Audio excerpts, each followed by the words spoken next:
Gracias, Oscar, y buenas tardes a todos los que nos acompañan.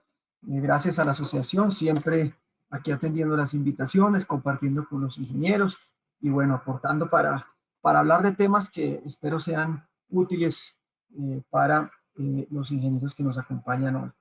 Pues ya han sido varias las sesiones que hemos tenido con ASIEM, hemos hablado de varios temas, agilismo, este año hemos ya tenido varias conferencias, webinars compartiendo información, muchos ya me conocen, con otros espero que este tema los haya también motivado a participar. Hace ya varios años hago parte de la asociación, hace ya varios años he trabajado con diferentes industrias, en diferentes áreas, especialmente en mejoramiento continuo, en operaciones, en mantenimiento, en producción. Desde hace poco más de 7 años como consultor de una compañía americana que se llama Performance Solutions, y desde ahí hemos podido acompañar pues múltiples clientes a implementar modelos de excelencia operacional, trabajando en operaciones y en un tema que es el que vamos a conversar hoy, que es el tema de la cadena de valor, cómo mejorar las cadenas de valor de las compañías y cómo hacerlo a través del enfoque de cero pérdidas, que es la invitación que quiero hacerles hoy. Entonces, sin más introducción, quiero que empecemos a conversar sobre el tema. Bueno, ¿por qué traemos el tema de la cadena de valor? Yo creo que la pregunta para todos es, pues porque definitivamente la manera en que competimos ya dejó de ser únicamente a través de las fábricas y de la manufactura. Realmente competimos con toda la cadena de valor. Entonces, realmente no competimos con las fábricas, competimos con la cadena ampliada, y eso significa con nuestros proveedores, con nuestros operadores logísticos, con nuestro soporte a la producción. Así que realmente competimos como cadena, no competimos como fábrica. Por eso, este tema se hace cada vez más relevante, más importante, es cómo optimizamos el desempeño de la cadena completa de valor. Entonces, lo que traigo es una manera bien interesante de hacernos más competitivos en esa cadena de valor ampliada. Pues algunos datos interesantes, miren, aquí dejo oculto el valor del costo total de la logística como porcentaje de las ventas de una compañía. Esto son datos bien interesantes de consultoras especializadas que recogen información específicamente en logística, pero miren qué interesante, en una compañía el 46% de todo el costo logístico es lo que cuesta almacenar, el 35% del costo logístico es transportar, el 11% son los costos administrativos y a veces de atender esos clientes, y otros costos asociados 7.2. Pues eso nos da un valor total del costo de la logística. Quiero, tal vez por aquí con algunos que nos estén acompañando, ¿cuánto creen que es el porcentaje del costo de la logística en el total de las ventas de una compañía? ¿Quién se anima de pronto a darnos un valor? Escríbanlo por ahí en el chat, a ver si alguno se acerca. ¿Cuánto cree, cuánto sabe o cuánto es en su empresa ese costo logístico como porcentaje de las ventas? ¿Será el 5, será el 10, será el 20, será el 30? Más o menos, ¿cuál será ese valor? ¿Quién se anima y nos da un dato aquí un valor aquí en el chat? Y de pronto con algunos compartimos comentarios. ¿Cuánto será? ¿Qué creen? Escríbalo por ahí en el chat y vamos a ver qué tan cerca estamos del valor real. Mire, por aquí tenemos un comentario. 12%. ¿Quién más nos quiere comentar? A ver en cuánto es más o menos ese costo logístico del total de las ventas.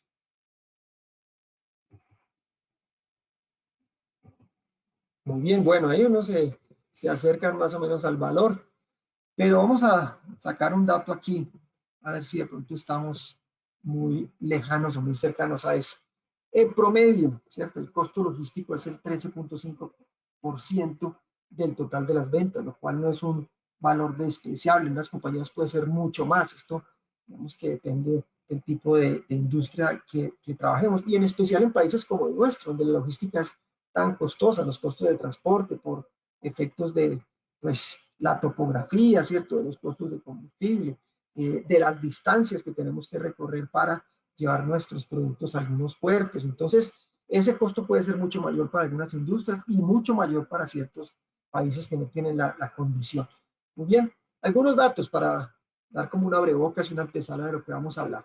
Pues en América Latina el costo logístico de los países, ¿cierto? En términos de transportar y mover sus mercancías puede ser hasta el 26% del Producto Interno Bruto. Quiere decir que la logística tiene un valor importante y relevante, ¿cierto? Dentro de los costos de un país, cómo mover sus mercancías, cómo transportar sus mercancías. Entonces, pues es bastante impactante, ¿cierto? Este valor. Pues datos mucho más locales. En Bogotá, de estos 83.000 y algo viajes de carga, el 40% de esos viajes se hacen con vehículos vacíos, que no están transportando nada o casi nada.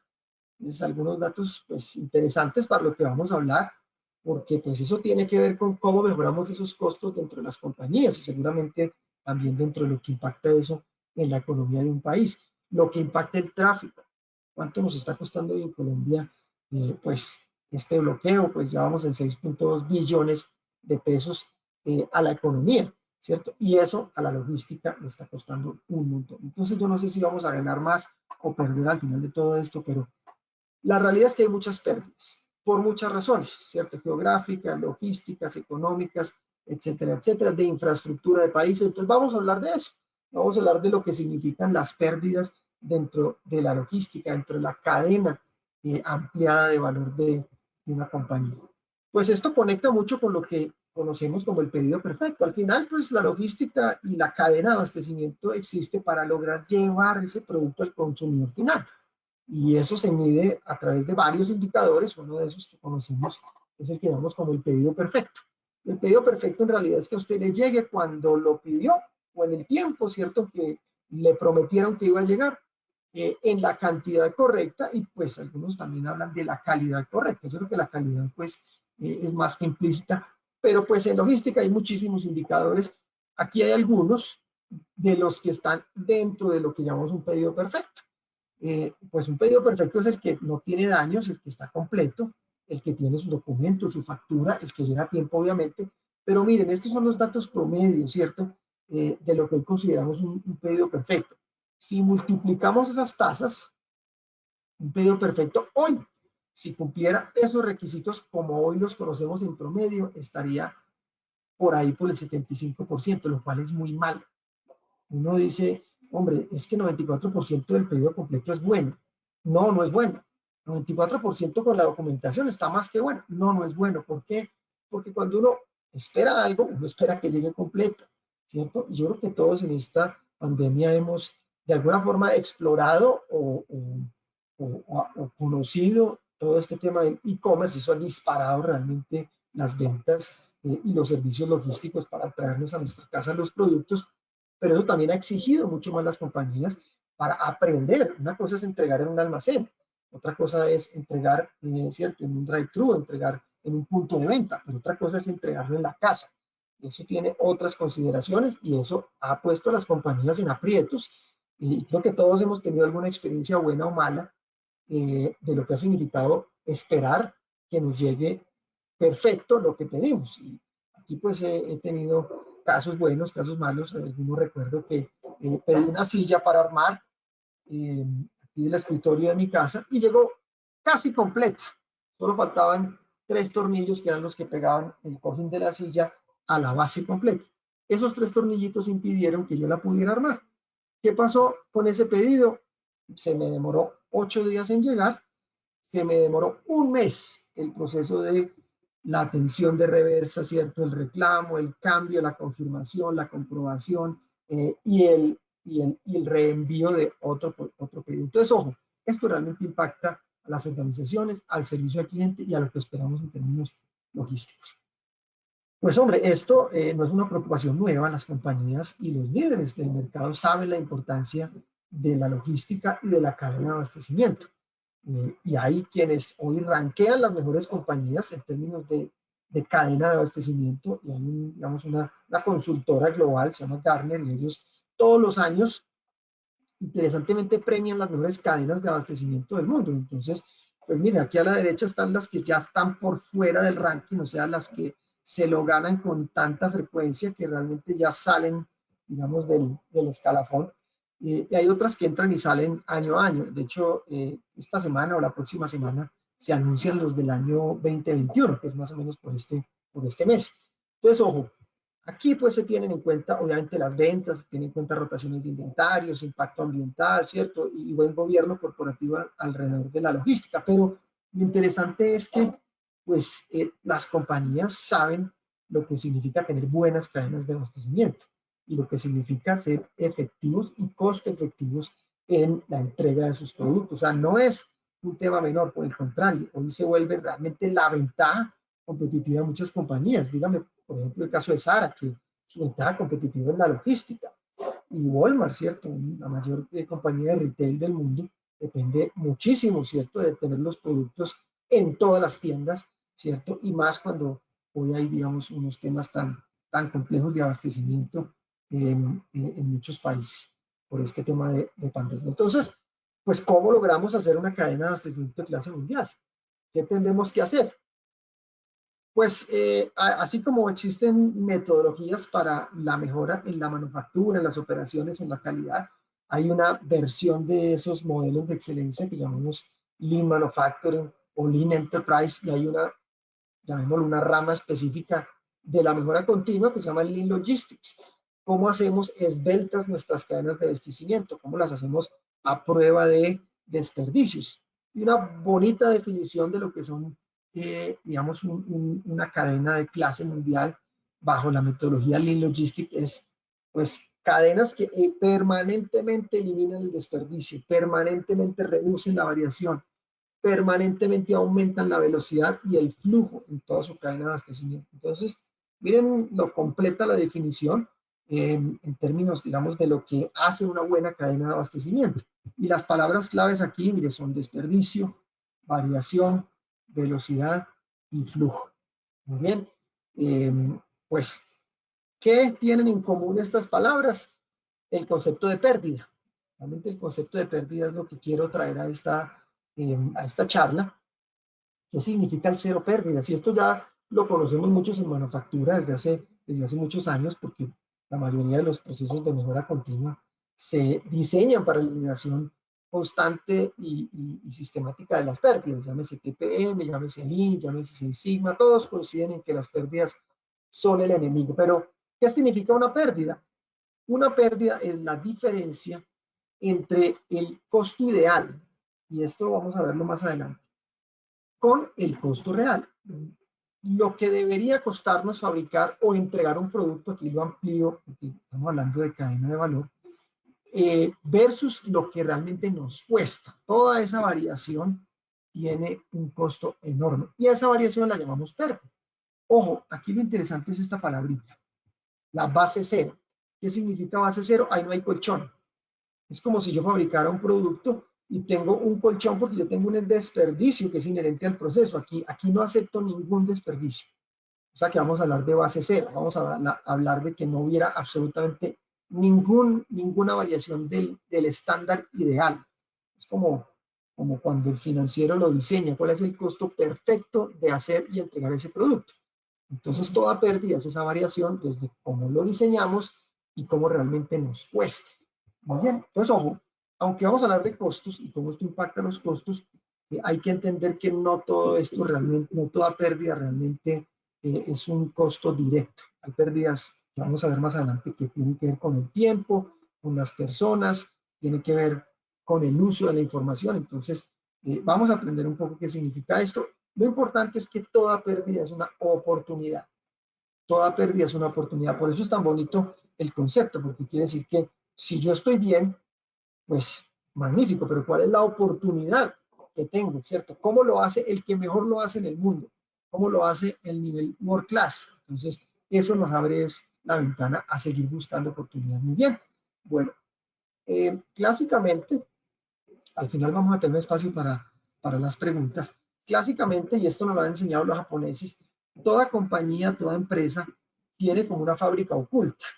¿Qué quiere decir? Que debajo de lo que hago, y esto para ponerlo en una analogía, se esconden una cantidad de ineficiencias, se esconden una cantidad de improductividades, se esconden desperdicios, se esconden costos, hay muchos reprocesos. Eso los japoneses lo han llamado la fábrica oculta, y la invitación que siempre nos han hecho es: descubramos esa fábrica oculta, ¿cierto? A veces pensamos que toda la productividad y toda la eficiencia viene de instalar nuevos equipos, sí, pero ¿cuánto volumen hay escondido debajo de lo que usted tiene y no aprovecha?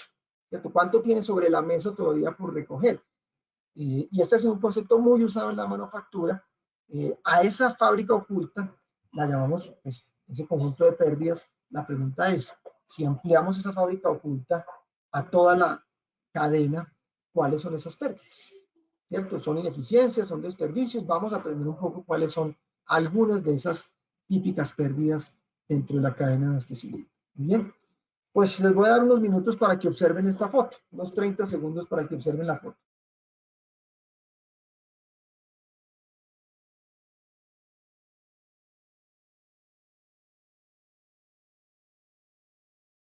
Bueno, vamos a ver si algunos ya pillaron algún personaje oculto ahí en esa fotografía.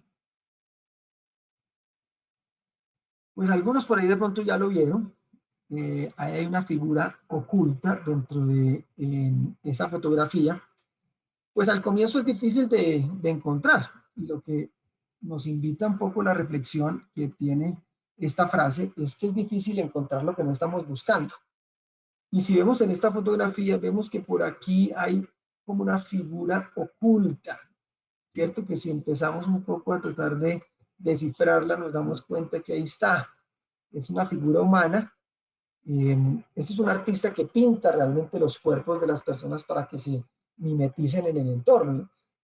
Pero de entrada no lo vemos, de entrada nos cuesta identificarlo. Lo mismo pasa con las pérdidas. Ahí están ocultas, pero tenemos que descubrirlas, tenemos que crear y despertar esa habilidad de encontrarlas. Entonces, ojo, las pérdidas bajo este enfoque hay que aprenderlas a encontrar, hay que aprenderlas a mapear, hay que aprenderlas a ver, y hay que empezar por la intención realmente de empezarlas a buscar. Bien, vamos entonces a aplicar el concepto. Lo primero es que, pues, clásicamente, en la excelencia operacional o en la excelencia, en la búsqueda de la excelencia, siempre típicamente empezamos con las fábricas, empezamos con la manufactura, empezamos con la parte de la producción. ¿Por qué? Porque necesitamos una confiabilidad, porque necesitamos que los equipos sean confiables, y cuando necesitemos ese producto, esa máquina funcionando, realmente haya una disponibilidad, haya una confiabilidad, y por ahí casi siempre comenzamos. Esas primeras pérdidas que buscamos tienen que ver con eliminar las averías, eliminar las fallas, hacer que los equipos funcionen cuando se necesitan. Ese es el primer paso en realidad. Y hay una cantidad de pérdidas asociadas a ese objetivo de confiabilidad.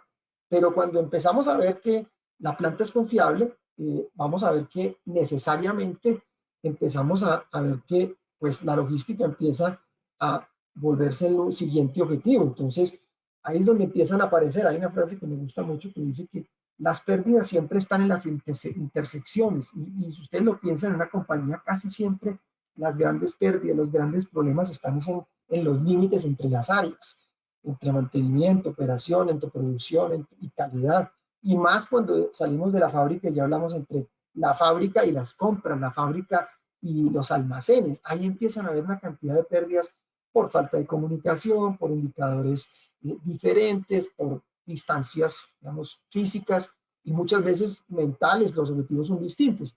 Pero cuando empezamos a ampliar esos modelos de excelencia hacia las áreas logísticas y apoyo a la producción, lo que empezamos es a integrar. A integrar es a hablarnos más como cadena, ¿cierto? Como proceso. Y empezamos a medir temas comunes. Entonces, si la confiabilidad está basada, por ejemplo, en fallos de equipos y en paros no programados, cuando hablamos de integración, ya estamos hablando de paros administrativos.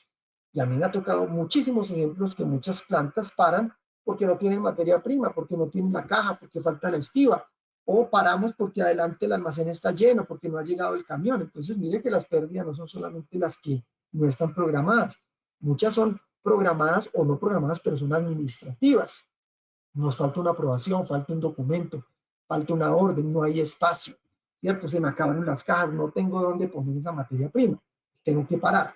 Por eso, en una siguiente etapa empezamos a integrar con otras áreas. Muy bien. Y eso, normalmente, como trato de explicar muchas veces, cuando la operación ya está muy confiable, es como el niño que crece, se le empieza a quedar pequeñita la ropa.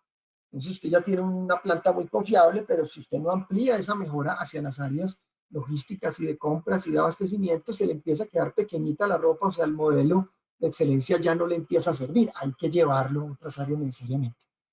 Y en una etapa más madura, logramos no solamente integración, sino flujo, velocidad. Eso es cuando empezamos a involucrar ya proveedores, clientes, ¿cierto? Cuando empezamos a entrar casi que al consumidor final. Esa es toda la cadena de abastecimiento extendida. Entonces, si hacemos un modelo de excelencia potente, lo que vamos a lograr es confiabilidad, colaboración y agilidad. Y eso es lo que necesitan las cadenas de abastecimiento hoy. Que tenga una planta muy confiable, magnífico, pero si la línea y la cadena no es confiable, ya está perdiendo, ¿cierto? Entonces, ojo, la competitividad de la cadena depende de que todas las áreas eh, estén involucradas. Muy bien, bueno, pero vamos a aprender a hacerlo y vamos a tener algunos ejemplos acá más cercanos. Pues los japoneses ya vienen haciendo esto desde hace mucho tiempo y ellos son los que nos han enseñado históricamente a definir las pérdidas, a llamarlas por su nombre. Y nos han dado maneras bien interesantes de clasificarlas y catalogarlas. Por ejemplo, esta me gusta, es muy clásica, muchos seguramente la han escuchado. Cuando hablamos de pérdidas, entonces los japoneses nos dicen la muda. La muda es todo aquello que es el desperdicio, ¿cierto? Ese desperdicio ellos lo llaman la muda. Mira, ahí está la fotito. Bien, la persona está desperdiciando, la persona, digamos, está perdiendo. Ahí pueden ser estas papitas, pero también es tiempo, pero también es material, ¿cierto? Entonces, esas son pérdidas, son desperdicios. Pero hay otro tipo de pérdidas que llamamos las muras, y esta es cuando hay una variación. ¿Qué es una variación? Es que, pues, hay, digamos, unos esfuerzos distintos en momentos diferentes. ¿Qué llamamos el Mura?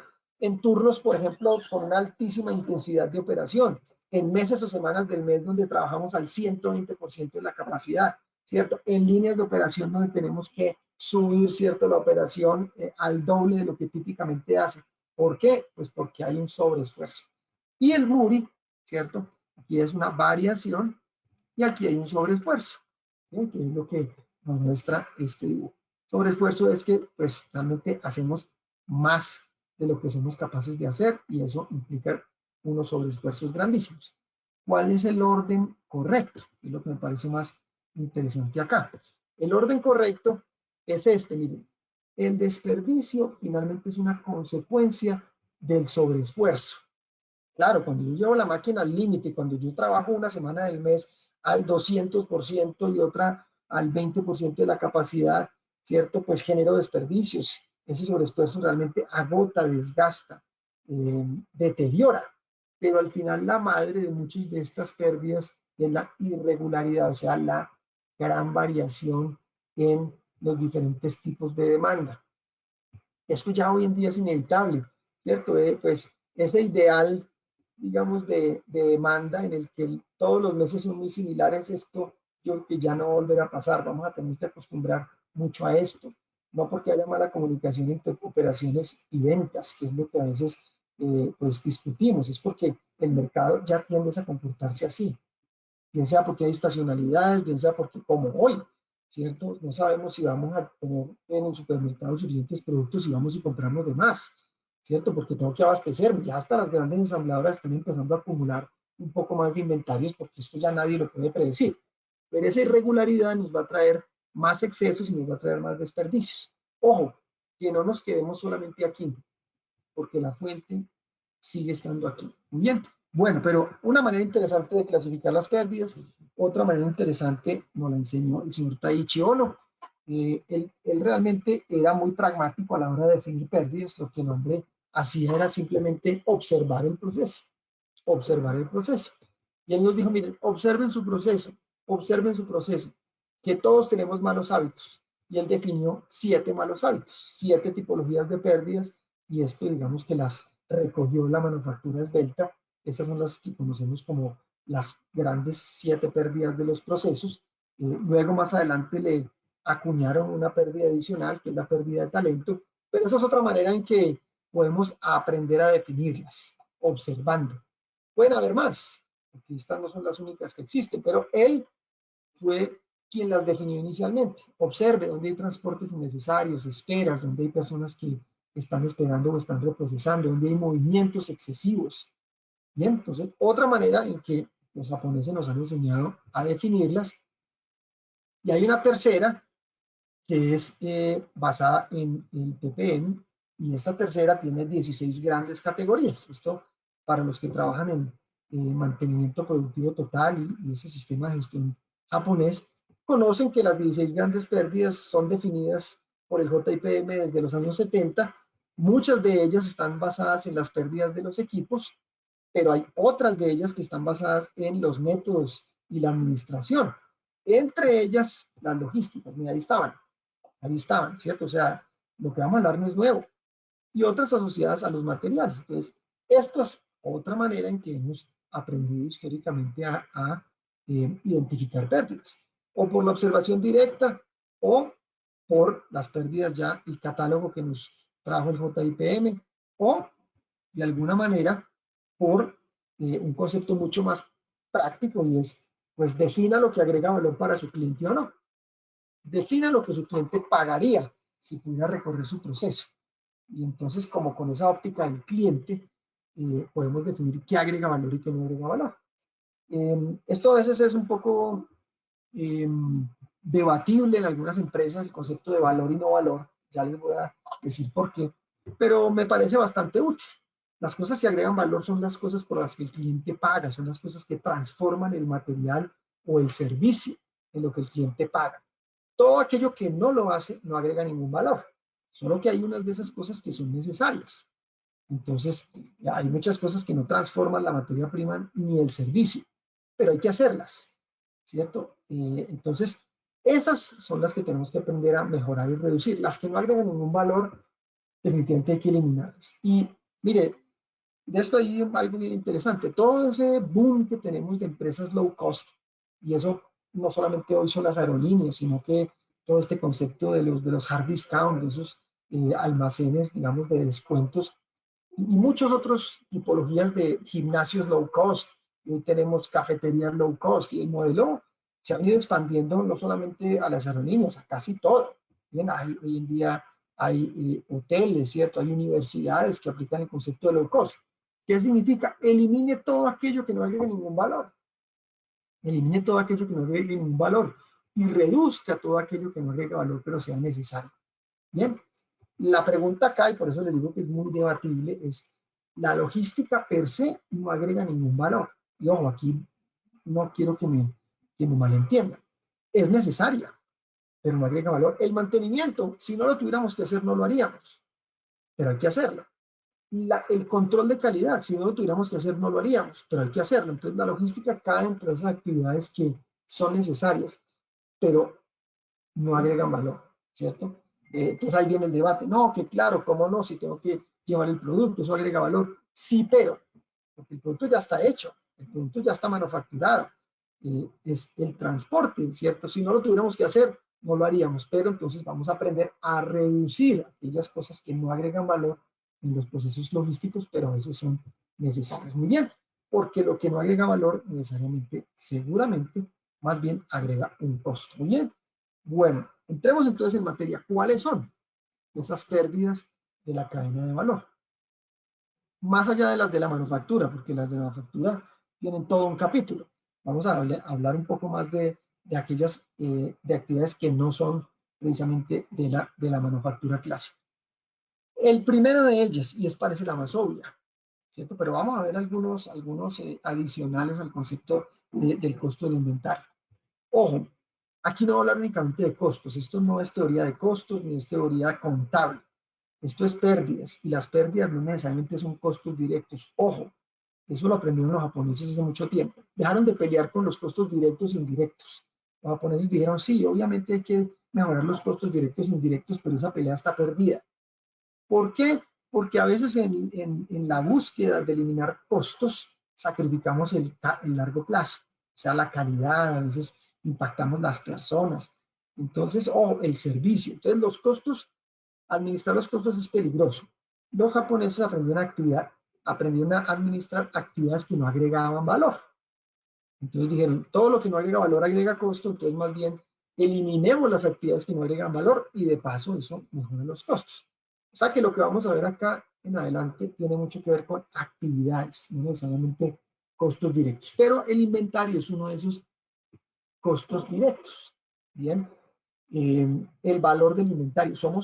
Y el problema es que somos muy adictos al inventario en las compañías. Nos encanta tener inventario, nos da cierta tranquilidad, cierta sensación de seguridad, cierta sensación de prestar un servicio. Los japoneses saben que el inventario es peligroso y una manera de medir un buen termómetro de una buena gestión es qué tanto inventario tengo. Y ojo, aquí la premisa no es eliminarlo, sino optimizarlo. Aquí la premisa no es cuánto tengo, sino dónde lo necesito.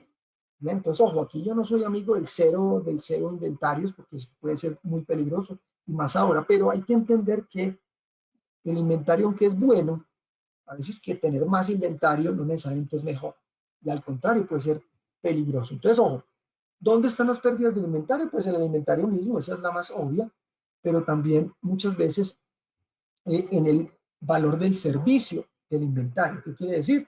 Los impuestos que pagamos por ese inventario, los seguros que a veces pagamos por ese inventario. Entonces empiezan a sumar ítems a lo que vale tener el inventario. Al manejo de los riesgos alrededor del inventario, cuando se hacen obsoletos, ¿cierto? Cuando se dañan, cuando muchas veces se roban. Y hoy ustedes saben que pues muchas personas han tenido que reubicar inventarios por el temor a que sean saqueados, sean vandalizados. Entonces, esos son costos ocultos muchas veces, son costos que a veces no tenemos tan en cuenta, pero que suman, ¿cierto?, a las pérdidas de inventario. El costo mismo de almacenarlo, el costo de los espacios donde están, sean propios o sean alquilados. Ahí vamos a hablar un poco del costo del espacio también, pero lo que quiero decirles es que dentro del inventario hay un grandísimo potencial. Ojo, no se trata de eliminarlo. Y hoy hay que estar más cuidadosos porque estamos en una sociedad que quiere todo ya.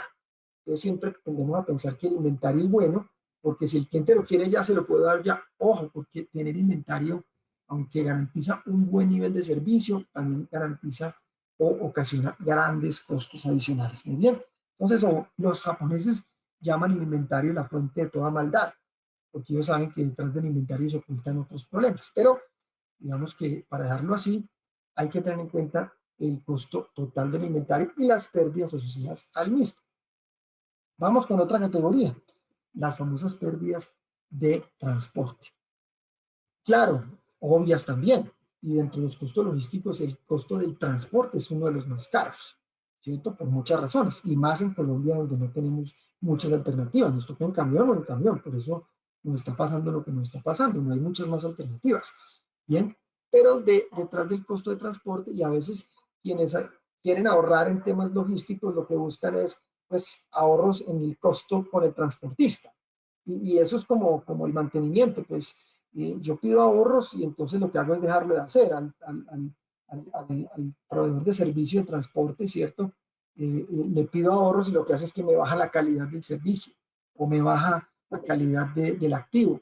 Eso, los ahorros en transporte son peligrosos porque a veces son los más atractivos, ¿cierto? Los más fáciles de agarrar, negocio una mejor tarifa, pero, o cuidado que ahí de pronto estamos poniendo en riesgo otras cosas.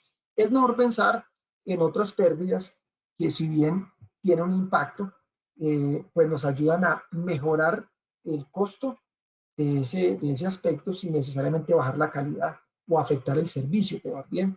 El espacio de los mismos vehículos. Miren, tengo pues muchos amigos, compañeros que trabajan excelencia operacional en cadenas de retail y en ejercicios sencillos de cuánto espacio, cuál es el cubicaje de un vehículo y cuánto le puedo poner a ese vehículo, cuántas cajas le caben, cuántos productos puedo, ¿cierto?, poner en ese cubo, en ese trailer. Ese espacio muchas veces es subutilizado. Y tengo ejemplos de un amigo en una cadena de retail bastante grande, un proyecto sencillo. Pasaron de 2.700 cajas a 3.500 cajas promedio por tractomula, buscando proyectos de qué? De ahorro de espacio. ¿Cómo? Pues hombre, porque era evidente que se podía acomodar mucho mejor. Sí, tenía una mano de obra y un tiempo adicional de acomodar esos productos y esas cajas, pero el beneficio económico total, ¿cierto? El end-to-end cost, como algunos llaman, es mucho mayor. Eso, el espacio cuesta. Hoy las cadenas de estos supermercados de hard discount conocen eso, por eso ellos no reciben vehículos si no vienen completamente llenos, porque saben que el espacio es muy costoso. Muy bien. El ruteo, pues esto para los que les amantes de la logística y el transporte conocen la importancia del ruteo, ¿cierto? Por dónde voy, cuál es la dirección, cuál es la ruta, por dónde me desplazo, a dónde voy primero, a dónde voy después. Eso cuesta un montón. Y hay software que ayudan a hacer ese ruteo. Entonces, ojo, hay una gran oportunidad en temas de transportes. Bien, el combustible. El combustible, mire, tengo muchas compañías que han hecho proyectos de ahorro de combustible, mejorando el ruteo, pero mejorando cómo se operan esos vehículos, ¿cierto? Con cosas sencillas como la velocidad, como, digamos, el estilo de conducción.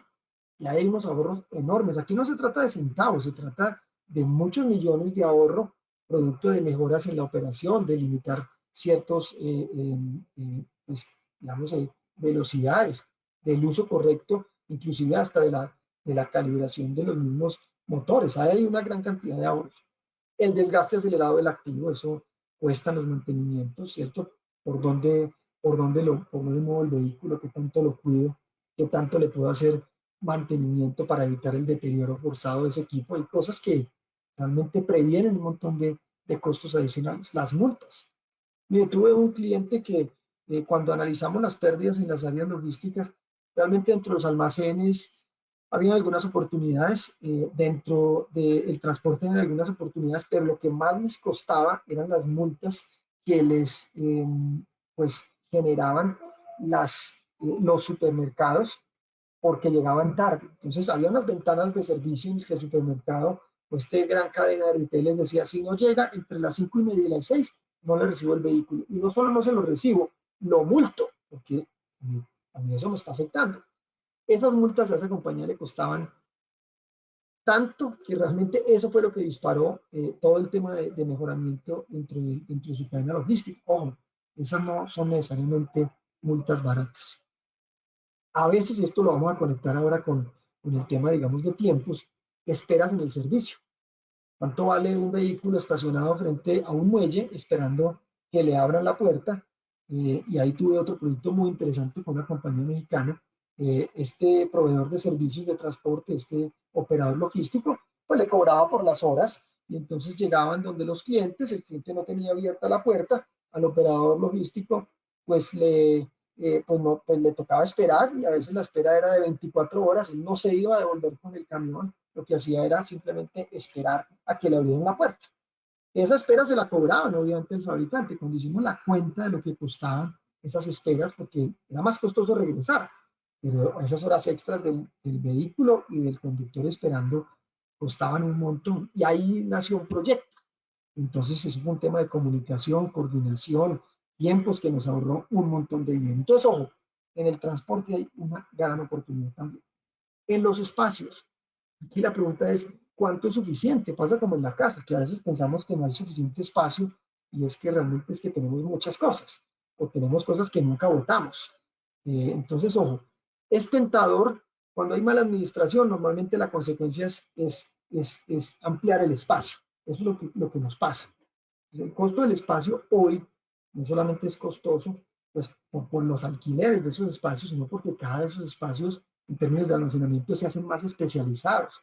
Hay más equipos de qué? De vigilancia, ¿cierto? Hay tecnologías, hay sistemas de gestión, software de mantenimiento de esos inventarios. Entonces el espacio no es solamente la infraestructura física, el espacio es costoso porque adecuarlo, ¿cierto? La infraestructura de esos espacios cada vez se hace más costosa. Entonces, los costos fijos de almacenamiento, a veces pensamos como la bodega es mía, pues no me cuesta. Ojo, es muy peligroso. Bien, ¿por qué? Porque ese costo administrativo nuestro también es alto. Hay costos variables dependiendo de temporadas. Entonces, hombre, es que yo tengo que almacenar una temporada, entonces lo saco a un tercero. Sí, a veces hay que hacerlo. Pero ojo, cuando hay mala administración del inventario, Muchas veces ese tercero nos cobra cada vez que le pedimos que mueva algún producto, cada vez que le pedimos que baje la estiva, que la verifique, ¿cierto? Que la reacomode. Esas veces que él toca esa materia prima o ese producto terminado, nos lo está cobrando. Entonces, ojo, el espacio no solamente vale por el valor administrativo, sino porque a veces hay sobrecostos, ¿bien? Y a veces pretendemos automatizar y a veces y muchas veces no hacemos un buen análisis de qué hay que automatizar y se pierde una plática en inversiones tecnológicas que no necesariamente son la solución. En la logística, y aquí hay digamos, mucho de profundo, eh, hay productos que son más o menos homogéneos, hay otros sectores donde los productos son completamente diferentes y la automatización no es tan sencilla, sobre todo para la manipulación de esos productos. Entonces, ojo, no seleccionar bien un proyecto de automatización puede ser bastante costoso también. Muy bien. Bueno, aquí pues hay otras consideraciones, sobre todo en temas de espacios para productos obsoletos, productos que no damos de baja, ¿cierto? Y que cuestan, a veces dicen que las bodegas más que bodegas parecen en museos, ¿cierto? Ahí se guardan cosas que nadie se atreve a disponer por alguna razón legal, contable, pero ojo, eso sigue sumando y sigue sumando cada vez más. Muy bien. Bueno, pasemos a una de las que más me gusta, la pérdida de tiempo. El tiempo es el activo que más subestimamos, pero que más cuesta. Y a veces contablemente cuesta ponerle un valor al tiempo. Pero si vemos en términos de oportunidades, es donde más realmente podemos capitalizar. Ojo, aquí el tema es amplio, voy a tratar de resumirlo porque el tiempo se puede perder en cualquier etapa del proceso. Desde cuando alguien recibe una orden y el tiempo que se demora en abrir la orden o nuestro pedido, los tiempos para aprobación, para verificación. Entonces me llegó un pedido de este cliente, hay que verificar si está en mora ese cliente, si le vamos a vender, si tenemos el inventario disponible, si el producto que pidió realmente de dónde se lo podemos entregar. Esa verificación hay empresas que la hacen automáticamente. Y si usted lo puede automatizar, software, ¿cierto? Algún tipo de inteligencia artificial fantástico, pero no siempre es posible. Y todos esos tiempos van sumando y todos esos son tiempos de servicio, todos son tiempos de respuesta. Ojo, y todo eso agrega tiempo al lead time de la cadena logística.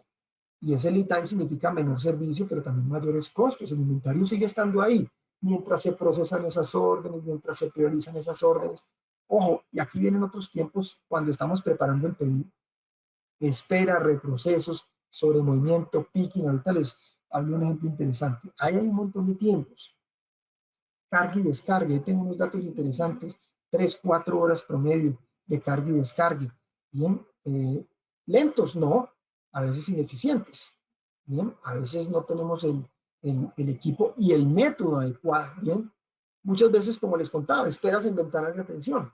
El vehículo está esperando a que le abran la puerta, ¿cierto? El vehículo está esperando a que le firmen, el vehículo está esperando cualquier cosa. Todos esos tiempos definitivamente cuestan y son oro. Y eso sí, hablemos de logística de reversa. Hicimos un proyecto muy interesante con una compañía. Mire, era el 1% de las ventas, el costo de la logística de reversa.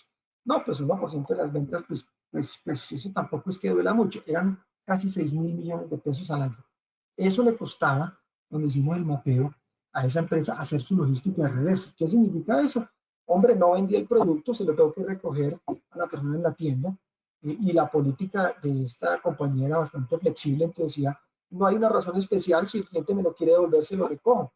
Tenemos un acuerdo de servicio, pero ese acuerdo de servicio significaba ir por el producto, traerlo, llevarlo a una bodega. En la bodega había que separar el que estaba bueno, el que estaba malo, el que estaba vencido, depende de la fecha. El que estaba bueno, devolverlo, ¿cierto? Como un inventario útil. El que estaba malo, disponerlo, ¿cierto? Otro se podía reprocesar. Imagínense la cantidad de tiempos que habían en esa logística reversa, costos de almacenamiento, costo de disposición de un tercero, ¿cierto? No solamente los materiales que cuestan esos productos que se pierden, sino el tiempo y la administración que implicaba reaprovecharlos o hasta disponerlos. Muy bien. Mire, datos interesantes, como les decía, 3.6 horas promedio en Colombia el tiempo de descarga de un vehículo, ¿cierto? En una bodega. Tiempo promedio de carga y descarga, esperas. Ojo, todo esto cuesta. Muy bien, todo esto cuesta y eso son oportunidades de proyectos interesantes. Este dato me pareció que sirve mucho para entender, mire, esto es lo que el labor cost, cuánto cuesta la mano de obra de una actividad, digamos, de manipulación en un almacén. El picking es normalmente el 42% del costo de la mano de obra. Ojo, esas bonitas fotografías y videos que uno ve de Amazon y otras grandes industrias moviendo eso con robots, eso es el 0.00001% de la industria. Eso en el resto de las industrias, eso es chinomático, con pallets, con datos, esto realmente lo hacemos a mano. Entonces, ojo, sí, algún día tendremos la posibilidad de automatizar algunos procesos, pero la mayoría se hace con mano de obra. Entonces, el 42% para este estudio está hecho a punta de picking, ¿cierto? Ir a seleccionar los productos, escoger. Lo demás, digamos, está en volver a almacenar, ¿cierto? En recibirlo, bueno, hay datos interesantes. Ojo, una de las grandes cadenas de retail del mundo tiene una logística bastante buena en términos de entregar a sus almacenes, pero se pusieron a trabajar en las bodegas, ¿cierto? En los centros de distribución, a buscar pérdidas ahí. Mira, aquí tengo el dato, porque es una persona muy cercana. El 75% de la pérdida que ellos calcularon era el costo de la mano de obra, de la manipulación de ese producto en los centros de distribución. Bien, y se pusieron a analizar, claro, habían algunos estándares, ellos se pusieron a hacer análisis de tiempos y movimientos en base cero. Entonces empezaron a encontrar que realmente estaban muy acolchonados. Entonces, ¿cuánto es el tiempo promedio de una persona desde que toma la orden, hace el picking, ¿cierto? Y lo pone en el pallet y lo pone listo para el transporte. Eso tenemos tiempos bastante holgados. Cuando se pusieron a analizar tiempos y movimientos de todos esos tiempos, había unas oportunidades infinitas. Y decía, mira, la persona cogía algo, lo bajaba, volvía y lo acomodaba, tenía que ir por la cinta, tenía que ir por el láser, ¿cierto? Tenía que ir por la orden, se regresaba. Era una cantidad de tiempos no observados, de movimientos adicionales que realmente no agregaban ningún valor.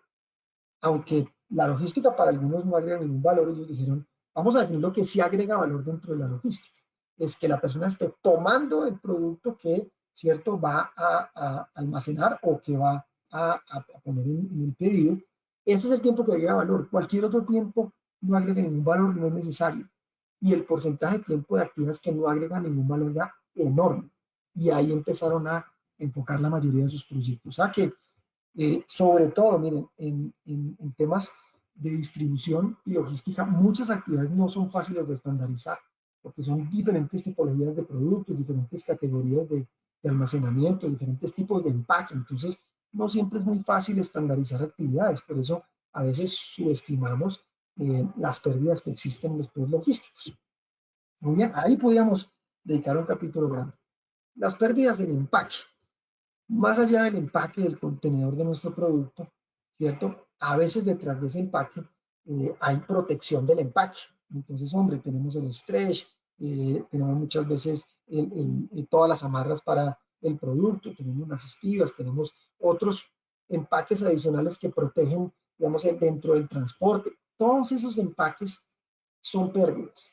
Hay empaques de un solo uso muchas veces, hay empaques que utilizan para un transporte específico y se pierden. Bien, ese empaque significa espacio. Y si no tengo bien optimizados esos empaques, esos espacios en el transporte cuestan, como veíamos ahora en el costo del transporte. Esos empaques significan espacios en bodega. Entonces, ojo, el empaque no es un tema menor. Es protección del producto, pero también es espacio, ¿cierto? Pero también es que permitan visualmente identificar productos. Entonces, hay empaques que no ayudan mucho a la hora de identificar productos, a la hora de identificar, digamos, fechas, a la hora de identificar tipologías, manipulaciones, y entonces falta control visual y se reprocesan una cantidad de actividades. Bien, para el tema ergonómico, muy bien, cómo manipulo, cómo agarro, ¿cierto? Cómo muevo esos materiales y el impacto ambiental que también muchas veces es directo. Mira la cantidad de oportunidades que estamos observando en términos de empaques. Ahí pueden haber proyectos muy interesantes. En temas administrativos, y aquí ustedes saben que Son más difíciles de ver porque están ocultos en qué, en etapas, en oficinas, ¿cierto? En archivos, en aprobaciones, en pagos de servicios legales, en horas extras, en lo que cuesta atender un reclamo de un pedido que no ha llegado, de un pedido que llegó incompleto, en los tiempos cuando está automático, magnífico, ya las mayorías de compañías, uno ahí por el sistema sabe dónde está su pedido, pero otras no, y hay que llamar, y hay que preguntar dónde está mi pedido y cuándo me va a llegar. Todos son costos administrativos, entonces no agregan ningún valor, son necesarios, ¿cómo los reducimos? Y yo he hecho muchos proyectos muy interesantes de pérdidas administrativas. ¿Por qué? Por la cantidad de vueltas que da un documento, de aprobaciones, ¿cierto? La cantidad de trámites, de etapas que hay que cumplir para poder despachar, cuando muchas veces son reprocesos, son aprobaciones muchas veces innecesarias o dependientes de alguna persona, y si esa persona no está, ya sabemos que todo se retrasa. Recuerdo uno muy interesante, y el proceso era administrativo, pero era un proceso de, una compañía americana que transportaba muchos productos a México para productos semiterminados, o sea, los ensamblaban y luego lo regresaban a Estados Unidos. Entonces, el proceso logístico era envíe el producto semiterminado, México lo termina de ensamblar a mano con un costo menor y lo volvemos a Estados Unidos. La mayor pérdida que tenían era cuando pasando el borde, ¿cierto? El límite, la frontera americana, eso hay un flujo fronterizo muy fluido, pero si usted no tiene los documentos en orden, la parada puede pasar de ser de media hora, donde le revisan sus documentos, a pasar a ser por unos 2 días. Cuando usted no tenía un documento, entraba a una segunda revisión y esa segunda revisión podía tomar hasta 2 días. ¿Por qué? Porque ya había que entrar a validar que el documento estaba, que estaba autorizado, que si era de ese vehículo. Cualquier error en la documentación pueden ser 2 días perdidos. Entonces el proyecto se dedicó a encontrar dónde estaban esos errores. ¿Quién se saltaba un paso? ¿Quién no marcaba una casilla en un documento? Ustedes saben que una autoridad migratoria, al no ver un documento, falta una firma, falta un sello, falta lo que sea, detiene el vehículo. Entonces, ahí encontramos oportunidades bastante interesantes. Y las últimas, que no son menos importantes, es lo que llamamos las pérdidas de talento, muchas veces asociadas a las personas. Alta rotación. Y en áreas logísticas hay una altísima rotación, ¿cierto? Hoy en Estados Unidos hay una particularidad, y es que están en grandes dificultades de encontrar mano de obra porque la gente se está quedando en la casa esperando los beneficios que le está dando el gobierno. Entonces, hay una altísima rotación. Y muchos de los problemas logísticos están porque no tienen gente y porque entran personas y a la menor oportunidad se van. Bien. Pérdidas por adaptación a nuevas tecnologías. Ojo, las nuevas tecnologías no necesariamente dan más conocimiento. Bien, pues las personas no se adaptan a esa tecnología. Eso no significa que esas tecnologías resuelvan todos los problemas si la gente no los resuelve correctamente. Entonces podemos estar perdiendo oportunidades, ¿cierto? Y tiempos para que esas personas se adapten a esa tecnología. Sistemas subutilizados, hoy estamos en el mundo del software, de las aplicaciones, muchas de ellas realmente se subutilizan y se subutilizan porque las personas no tienen el talento para usarlas. Y hay algo que me parece más importante a la hora de prevenir las pérdidas, y es que una cosa es que las tratemos de prevenir, o más bien de gestionar, y otra cosa es que en el día a día seamos capaces de prevenirlas. Y ahí es donde viene la invitación de involucrar a las personas con los indicadores de las áreas logísticas. ¿Cómo puedo yo evitar que una pérdida se infle, ¿cierto? Se dispare, si la puedo ver hoy y resolverla hoy. Ahí es donde necesitamos ese talento de personas que ayuden a prevenir esas pérdidas antes de que, ¿cierto?, vayan al cliente o pasen, digamos, fuera de nuestro control. Muy bien. Bueno, ahí les resumí una cantidad enorme de pérdidas, y ahí se concentra, digamos, nuestro entrenamiento de hoy. Voy a, aquí en adelante, simplemente resumir maneras sencillas de cómo las compañías pueden empezar a capturar esas pérdidas, eh, analizarlas y poderlas trabajar. Bien, entonces, lo primero es que yo tengo que identificar cuáles son los tipos de pérdidas. Mira, ahí les mostré muchos ejemplos, cada empresa es diferente, pero yo necesito identificar cuáles son las mías, cuáles son las que más duelen y cómo las voy a llamar. Bien, ¿Cuáles son los costos de esa pérdida? Ojo, aquí puedo estimar los costos dependiendo de algunas fórmulas. ¿Sí? ¿Cuáles son los drivers de esa pérdida? No siempre son directas, sino a veces es una combinación.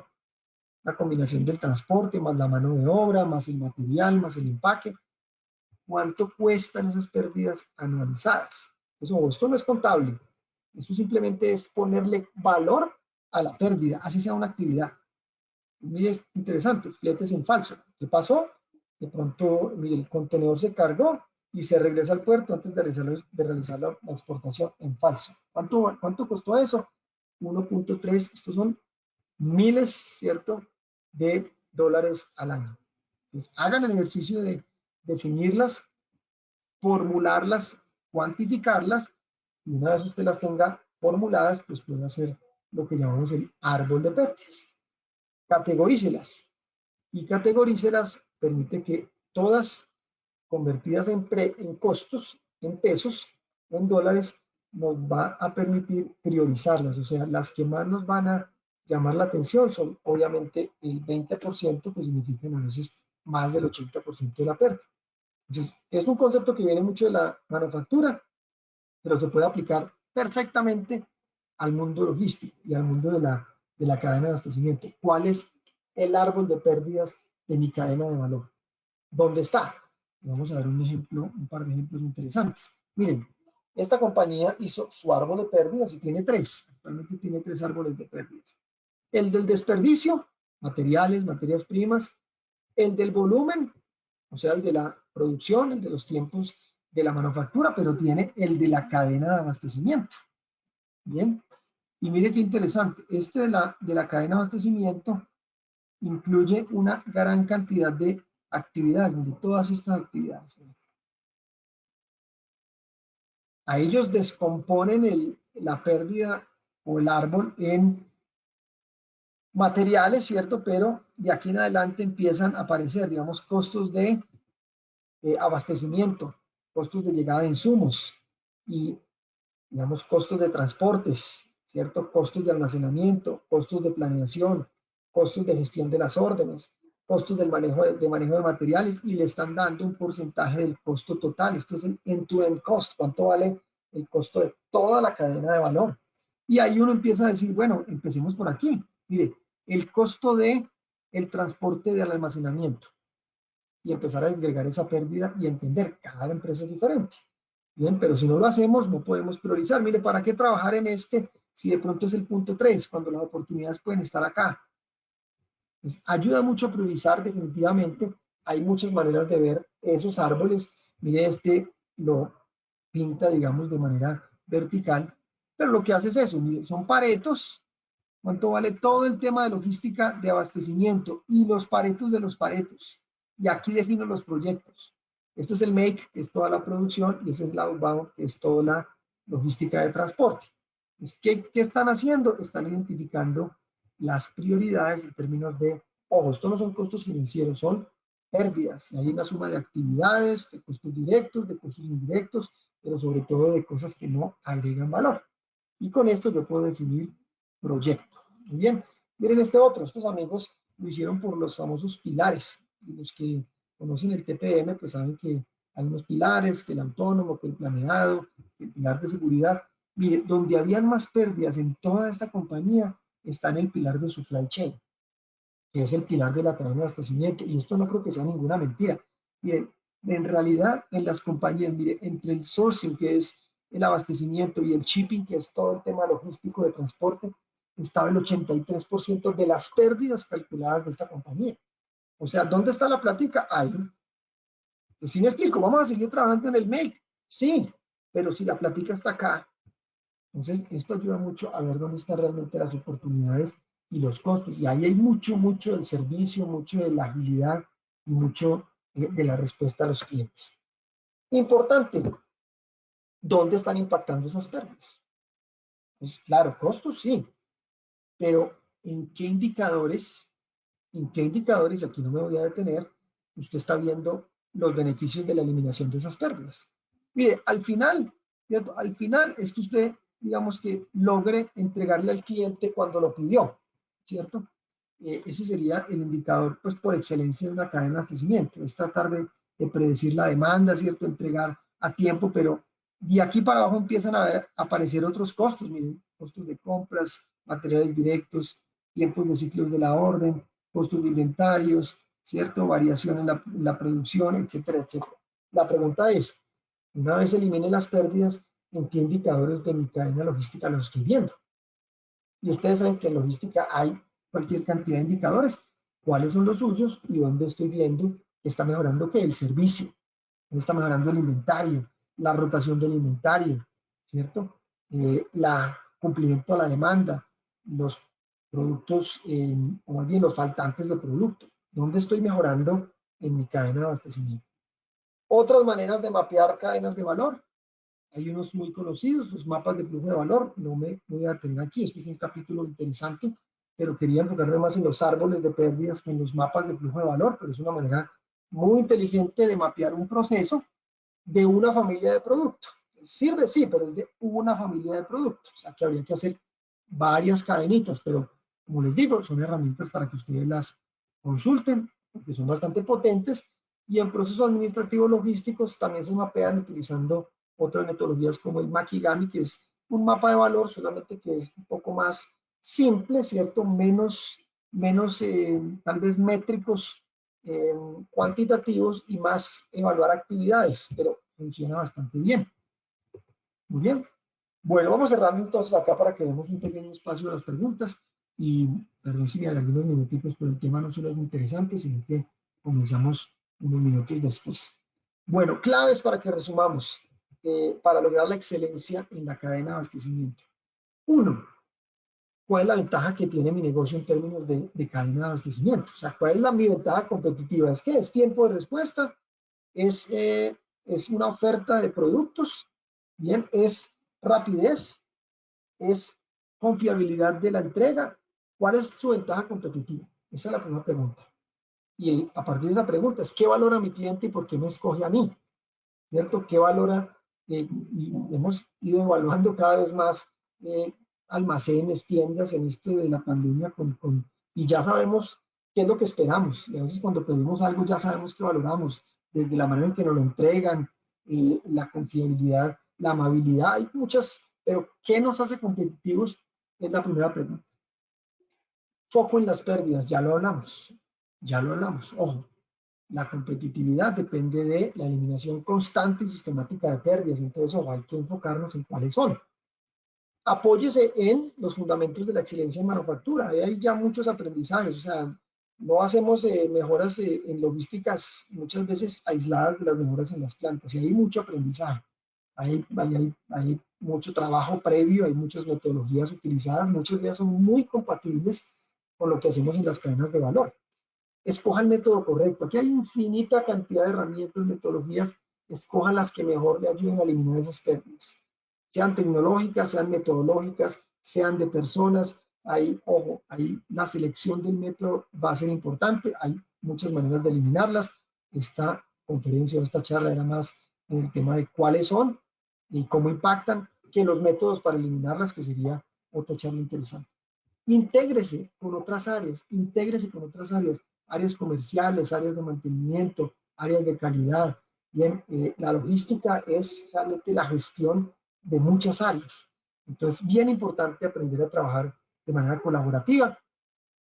Debe existir un equipo de liderazgo de alto nivel que esté apoyando esta transformación de la cadena de abastecimiento y si lo puede, hágalo y cree su propio pilar de supply chain en su modelo de excelencia operacional, así como tenemos pilares de seguridad, de mantenimiento autónomo, de mejora enfocada, cree su pilar de supply chain, porque hay mucho trabajo por hacer y necesitamos ese equipo enfocado en esas pérdidas que acabamos de socializar. Y para mí, la clave fundamental es que antes que los métodos y las herramientas y la tecnología, en la logística somos muy amigos, fanáticos de resolverlo con tecnología y claro que ayuda y claro que es beneficiosa y claro que para allá vamos, pero ojo, las personas están ahí y siempre van a estar ahí y siempre son los que tienen la observación directa y son los que usan la herramienta y son los que ingresan el dato y son los que le dan la cara al cliente muchas veces. Ojo, no los excluya de la mejora y la eliminación de pérdidas porque ahí realmente están las ideas, ahí está el talento y esas son las personas que realmente hacen la diferencia a la hora de eliminarlas. Muy bien. Una lección aprendida, en el año 88, 98, Steve Jobs escogió a Tim Cook porque él sabía que Apple necesitaba la mejor cadena de abastecimiento para llegar a ser lo que es hoy. Hoy es Tim Cook, es el CEO de Apple y una de las fortalezas grandes de Apple, y por eso lo que sabe hacer las cosas que hace es porque ha basado mucho de eso en una fuerte, extendida, ¿cierto? Y optimizada cadena de abastecimiento. Entonces, pues creo que no son los únicos que le han apostado a la cadena de abastecimiento y a las pérdidas como ventaja competitiva. Muy bien. Bueno, chicos, creo que estuvo interesante el tema. Espero que lo haya sido. Vamos a darle paso, Oscar, a algún par de preguntas. Espero no estén muy cansados y haya chance para que dialoguemos, de pronto alguna experiencia y preguntas del equipo que nos acompaña, de las personas que han estado en esta conferencia. Entonces, adelante, Oscar. Abramos el micrófono para los que tengan alguna pregunta. Claro que sí, ingeniero Juan, ingeniero Sebastián. Bueno, vamos a darles paso al ingeniero Juan Andrés Reveré. Ingeniero Juan Andrés, muy buena tarde. Le invito a que por favor active su micrófono. Buenas tardes, ingeniero Buenas Sebastián, tardes, Juan. muy Adelante. interesantes sus conferencias, como es costumbre. Bueno, yo tengo dos comentarios, ¿no? Uno es que yo he participado en la parte de gestión de calidad en proyectos de construcción y uno de las cadenas que más nos afecta es, por ejemplo, cuando se mandan a fabricar equipos especiales. Digamos una bomba, un compresor que tiene algún requerimiento especial, y en esa cadena de valor del activo tienen que integrarse muchos componentes que no están en la misma fábrica. Hay cosas que se mandan a hacer a diferentes países y detrás de eso pues está lo que usted mencionaba, que es la logística de transporte y los puertos y todo este tema para que llegue la pieza o la parte al ensamblaje. Eso es un tema que ha sido muy difícil de manejar por grandes compañías que están dedicadas al ensamble de equipos de este tipo y no han podido solucionar. Yo llevo años trabajando en Arabia Saudita con este tipo de problemas y ellos lo mismo 5 o 6 años, y en 5 o 6 años la situación sigue siendo la misma. Aún más con la pandemia, porque esto paró totalmente las fábricas de suministro de los bienes y muchos ensambles quedaron parados, detenidos, no se pudo entregar el bien y el proyecto quedó impactado, los proyectos quedaron impactados por este motivo. Entonces, yo he visto es que en ese sentido hay un poco de hueco en el plan B. No hay, digamos, un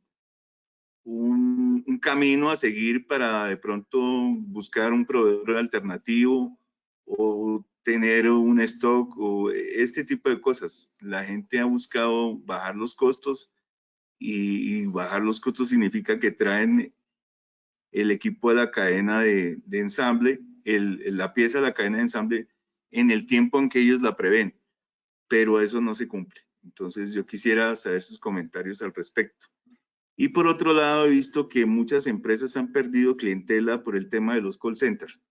Entra un cliente a buscar un servicio o un equipo, lo que sea, y lo detiene el menú de un call center que no lo lleva a ninguna parte y finalmente el cliente se pierde es por eso. Entonces, ¿qué opina usted de cómo bajar de pronto ese costo o esa pérdida para las empresas que adoptan este sistema de recepción de clientes? Muchas gracias, ingeniero. No, Juan, a usted muchas gracias por la pregunta y qué bueno el tema.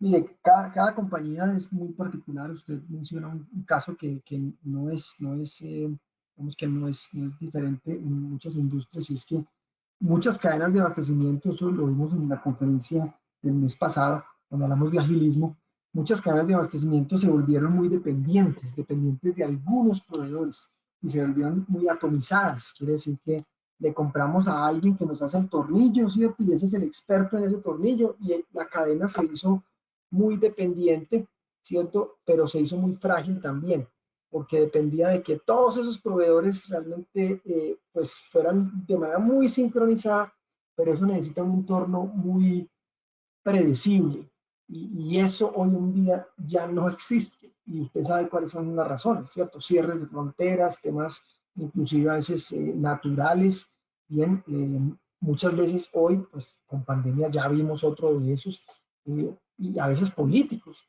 y eso ha hecho que esas cadenas de abastecimiento se tengan que repensar.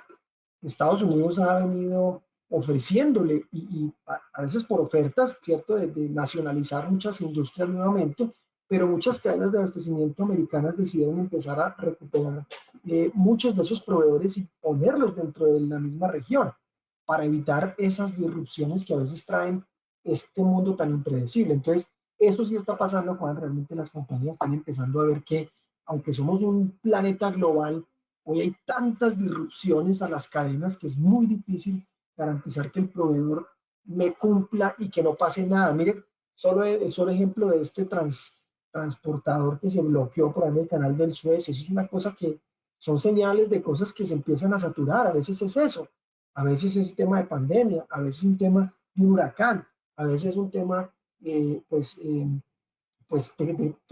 económico, a veces es un tema de acuerdos internacionales. Entonces eso ya las compañías le tienen pavor, y entonces están empezando a recogerse un poco, y vamos a empezar a ver cada vez más cadenas de abastecimiento localizadas, menos dependencia de un proveedor por allá, ¿cierto?, en Asia, que me hace...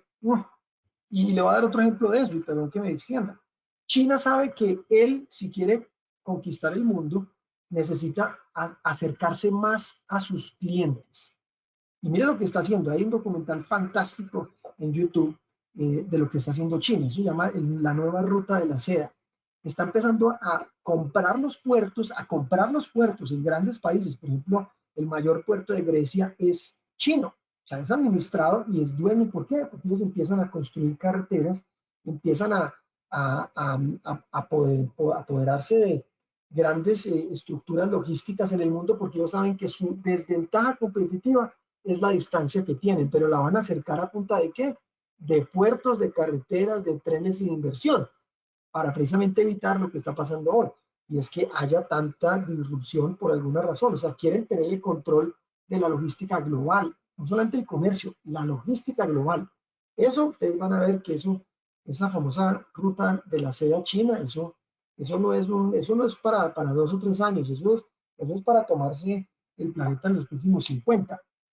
Y eso va a pasar. Entonces, muy buena la pregunta, Juan, muy pertinente. Lo del servicio, indiscutible. Usted, mire, llame a Amazon por cualquier razón, llame a Apple por cualquier razón, y usted se va a dar cuenta de lo que es un buen call center, de lo que es un mal call center. Saben que realmente el servicio hoy es lo que hace la diferencia de un cliente satisfecho o no.